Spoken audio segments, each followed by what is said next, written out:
again, everyone. Thank you so much for staying. Thrilled to welcome to the stage writer, director of Aftersun, Charlotte Wells.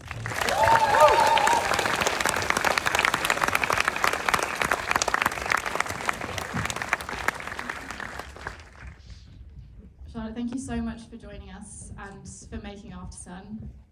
It is an incredible film in so many ways that has touched a lot of people in very individual ways.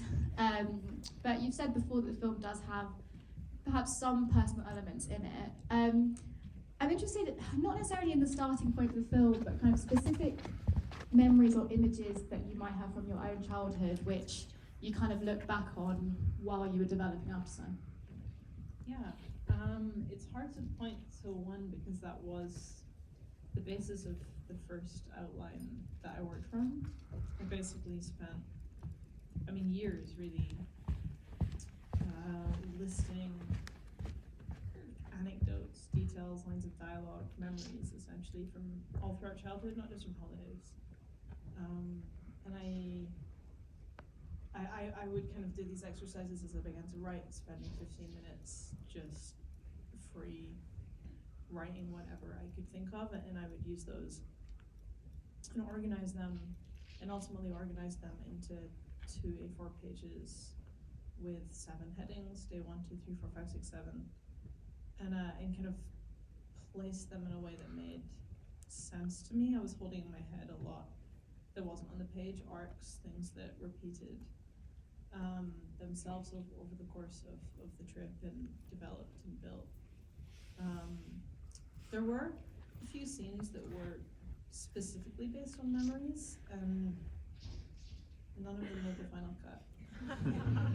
Which is interesting, I think, and kind of speaks to the process of getting in the edit room and surrendering yourself to the footage that you have to make a film that represents your intention and the emotion you're trying to express, but not getting too hung up on individual memories, like being taught how to pot a pool ball that's resting against the cushion instead of a little bit off the cushion. Fascinating, though. You didn't want to tell audiences how to do that? I did. It was actually the easiest scene. It was one, it's like so mundane. But I remember writing that scene and writing to my producer, being like, writing's so easy. So easy to write an instructional pool scene and not like an emotional dialogue scene. But yeah, there were many. And there were some from like one holiday in particular, where I was around the age that Frankie is, that kind of found their way into the script. We were talking just before about a pool tournament that used to be at toward the end of the holiday. It turned out Frankie didn't know how to play pool, which made building to that trickier than I expected it to be. How long did it take to get to her looking like she could play pool? Does she look like she can play pool? Yes. Great. Then 2 weeks. And lots of ball placements and me sometimes potting balls off screen.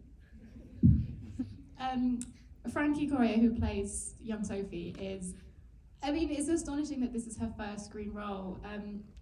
I've heard that her mum found the casting call on a Facebook group, which ended up with Frankie in the film. I'm wondering, what was it in Frankie that you were looking for in terms of, I suppose, was it qualities that you had as a child that you were looking for, and if so, which ones? Or what were you trying to get from her to bring of her own to the story?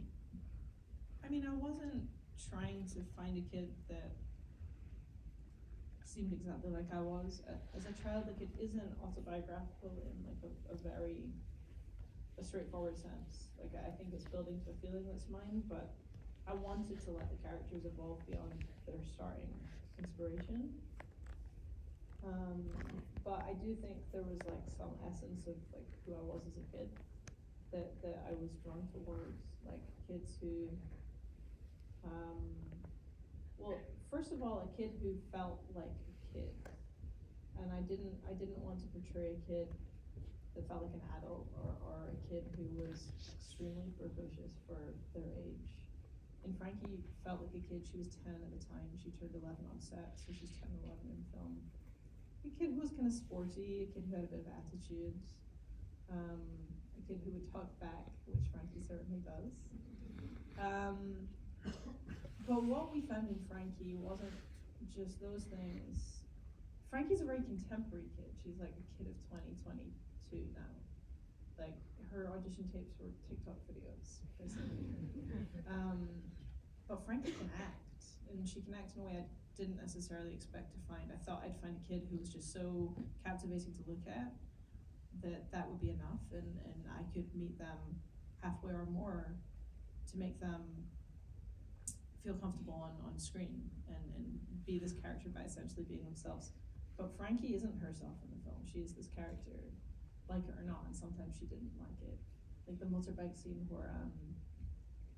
where it says game over and she's kind of waiting and Michael joins her.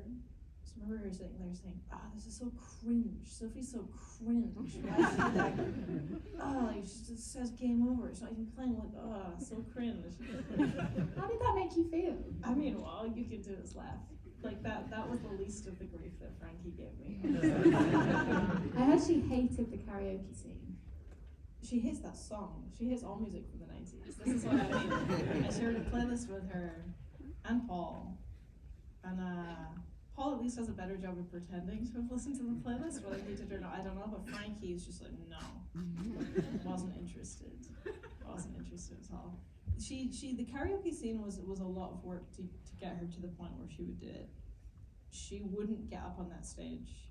Paul reminded me the other day, something I had forgotten with much effort, that I stood on that stage and sang that song once in a bid to get her on stage, which I truly don't remember doing. Do you remember what she said afterwards when you did it? I'm still not getting up, I think.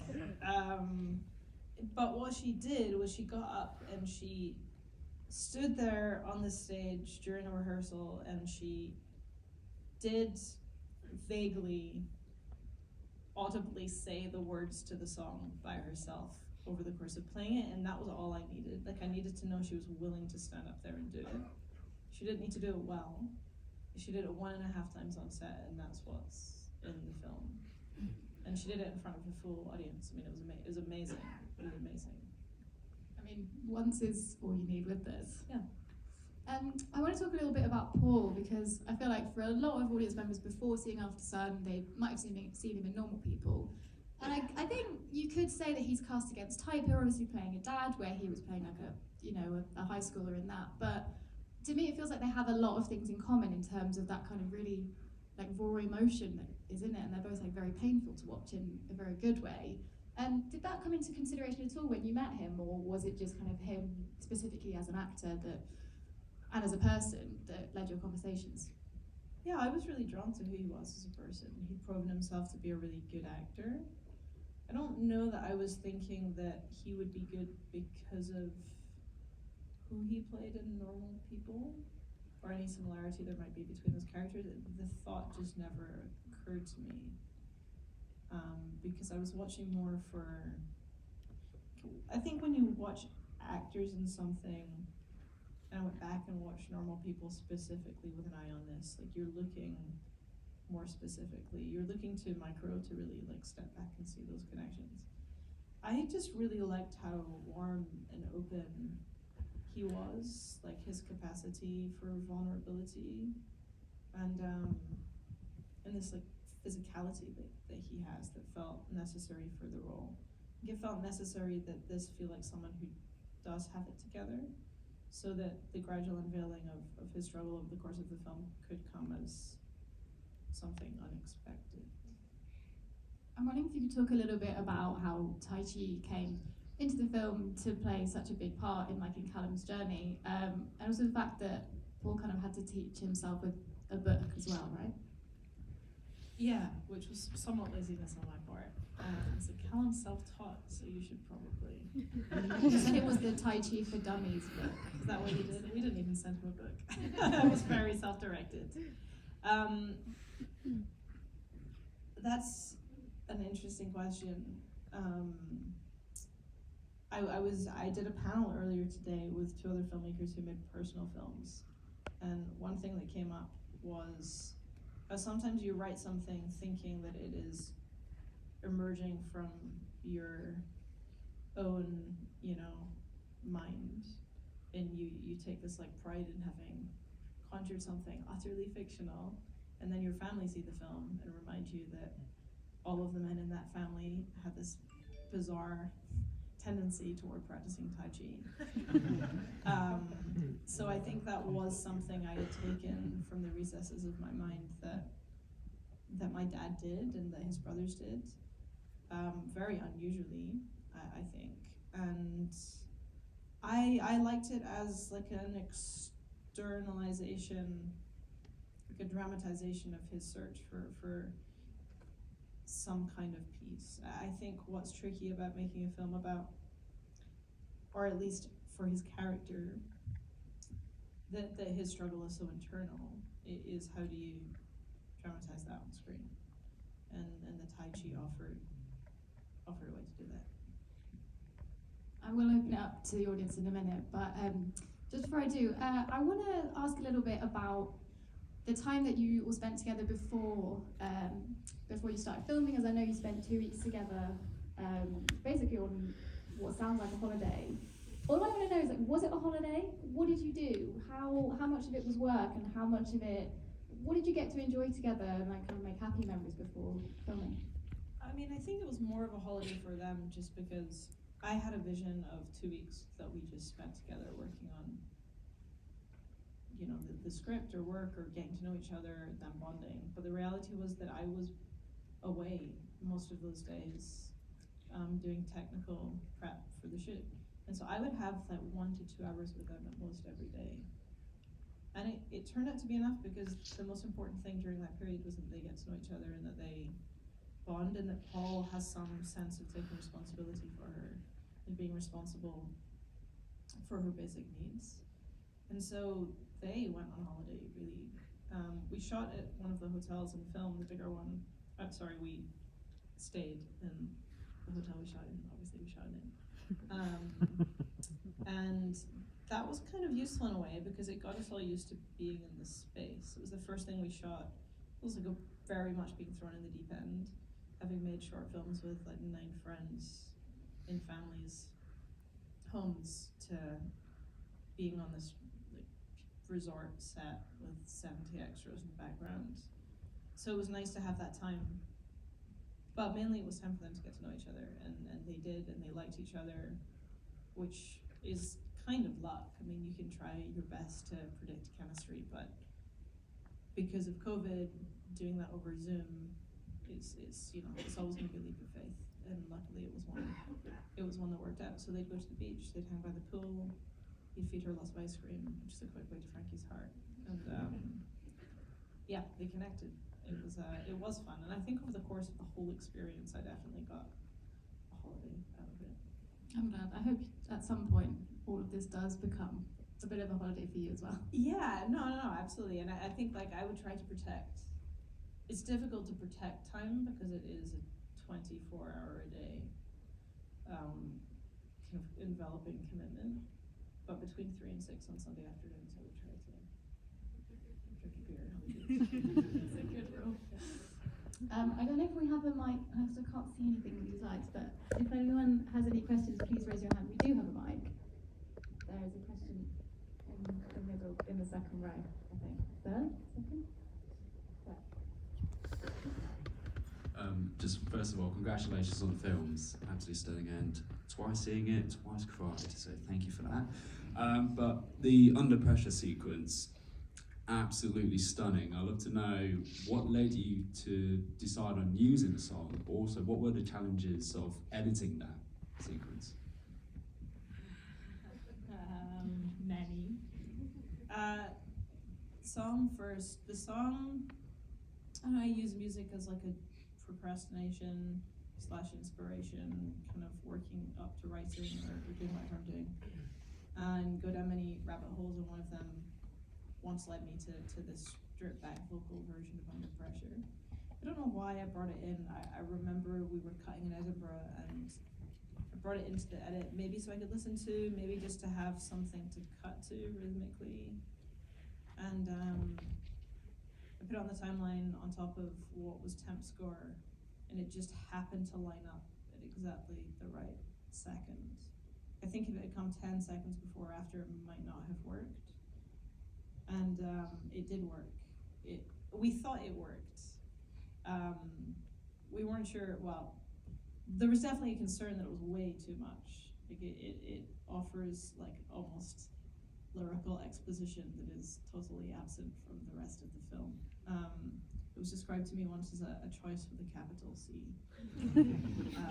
It was never clear to me whether he liked it, but I don't disagree that it is. And once we saw it work, it was about kind of not reverse engineering, but making sure the film could build to a moment like that, which really was the intention.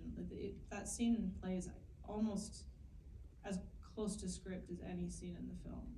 Like I think it's, which is to say, yeah, I think one of the parts of the film that most closely resembles what was on the page. Cutting it was so hard because we shot it in Turkey using a real strobe light in slow motion, and what happened was the camera went out of sync with the strobe, so we'd get one single frame of image, which makes slow motion hugely pointless, and then like 15 seconds of just black, and then one frame, and then 8 seconds of black. So my editor has a video of me. I'd sequenced the keyboard so the 6 keys were next to each other, just removing all the black from the raw footage. It took me 5 days. My editor wasn't touching it. He's like, nope. So it was really hard to work with. It was really hard to see what we had. I mean, it's challenging to watch. It was really challenging to cut, and it just took time. And we actually ended up reshooting it in London this time last year with a view to capturing more. And we captured it so well, it no longer felt like the raw expression of feeling that it does in the film. I think something special happened that night in Turkey in 45-degree heat in a tomato warehouse. And in the end is a blend of both. But it was really interesting building that. And it was the thing that from the very first cut, we knew we had something in that scene. Oh, there's a question back there on that side, like the last row of the bottom bit.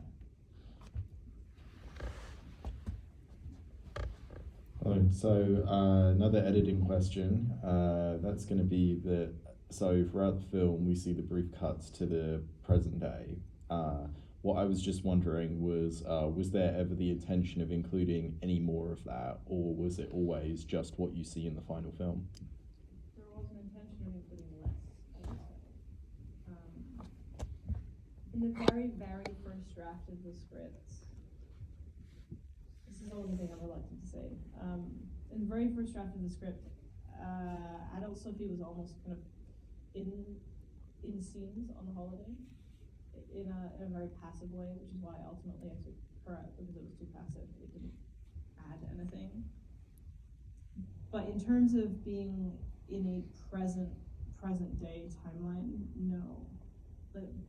What I was interested in is how you express this as a memory without having that direct entry point. And so the scene at the beginning in which very subtly she notices she's reflected in the image, and then when you find her on the couch at the end, those were scenes that emerged after I wrote the first draft of the script, which opened and ended in a rave to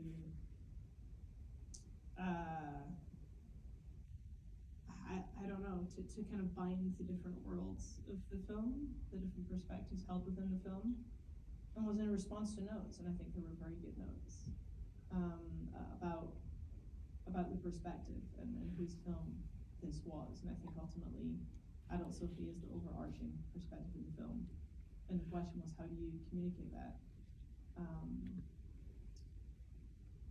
And the scene of her waking up in the middle of the night with her partner was always in the script, and it was one of the things in the script I might have been easily convinced to remove, but for whatever reason that scene always had quite a lot of support among my collaborators. It was a very small group of people who ever read the script. We kept it very, very close. And it got to a point where we thought, well, we'll shoot it and see how it feels, and then it always felt right, I think.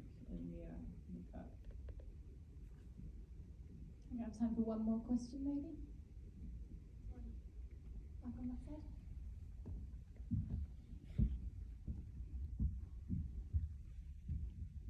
Hey, thanks so much. I wonder if I can be cheeky and ask too.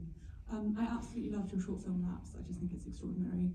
And it feels like there's a lot of kind of parallels with Aftersun in terms of the framing. And I was just wondering, like, you seem to, the way that you do extreme close-ups is just, it feels really particular to me. And I was wondering, yeah, if you could talk about that.